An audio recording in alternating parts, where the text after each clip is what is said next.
സമുദായ സംഘടനയുടെ നേതാക്കന്മാരെ പോലും സ്വന്തം അച്ഛൻ്റെ പ്രായം ഉള്ളവരെ പോലും വളരെ ധിക്കാരത്തോടുകൂടി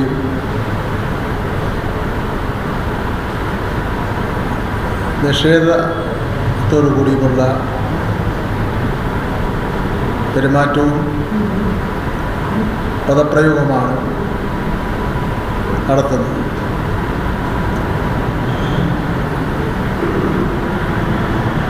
ബഹുമാനപ്പെട്ട മുഖ്യമന്ത്രിയെ പോലും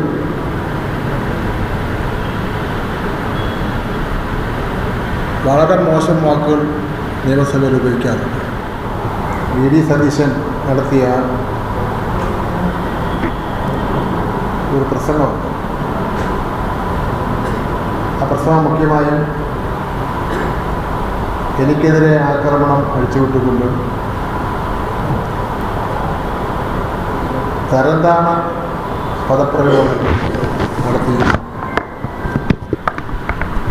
എടാപോട വിളി നടത്തിയും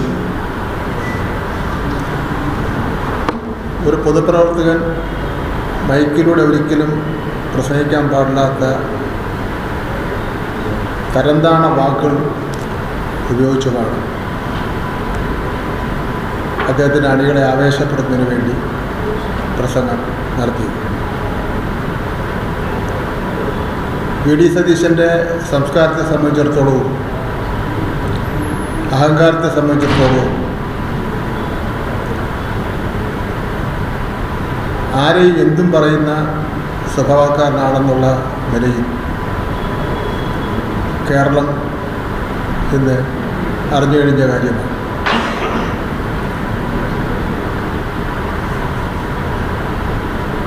കേരളത്തിലെ പ്രമുഖ സമുദായ സംഘടനയുടെ നേതാക്കന്മാരെ പോലും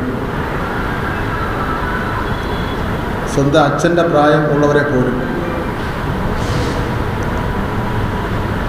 വളരെ ധിക്കാരത്തോടുകൂടി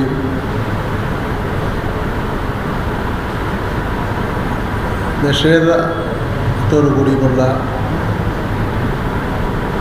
പെരുമാറ്റവും പദപ്രയോഗമാണ് നടത്തുന്നത്.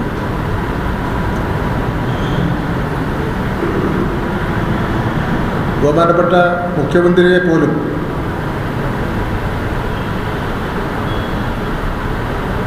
വളരെ മോശം വാക്കുകൾ നിയമസഭയിൽ ഉപയോഗിക്കാറുണ്ട്.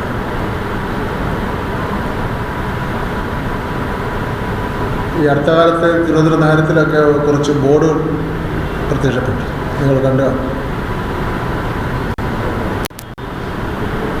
ആ ബോർഡുകൾ ഈ വിജിലൻസ് എൻക്വയറി റിപ്പോർട്ട് ഗവൺമെൻറ് സതീശനെതിരെയുള്ള വിജിലൻസ് എൻക്വയറി റിപ്പോർട്ട് ഗവൺമെൻറ് സമർപ്പിച്ചതിന് ശേഷമാണ് ആ ബോർഡുകൾ വന്നത്. ആ ബോർഡുകൾ കണ്ടത് അങ്ങയെന്ന് പറഞ്ഞാൽ ഞാൻ പേടിച്ചുപോയി എന്ന്. ഇതിൽ വി.ഡി. സതീശന് വലിയ പടവും വെച്ചത്. തിരിച്ച് പടം വയ്ക്കുവാനും പടത്തിന് താഴെ അടിക്കുറിപ്പ് എഴുതാനും ഒക്കെയുള്ള ഒരുപാട് സംഭവവാസങ്ങളുണ്ട്. ഞങ്ങളുടെ ഒരു മാന്യത കൊണ്ട് ഞങ്ങളത് ചെയ്തിട്ടില്ല.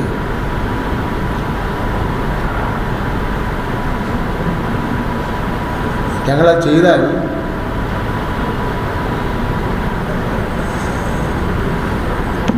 വി.ഡി. സതീശൻ പറഞ്ഞത്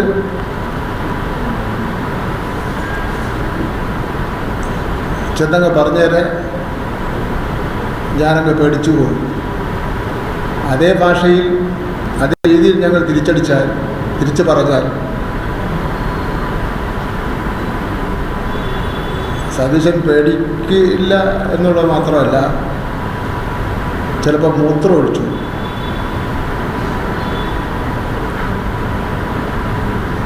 അപ്പം അത് ഞങ്ങളെ കൊണ്ട് ചെയ്യിപ്പിക്കില്ല.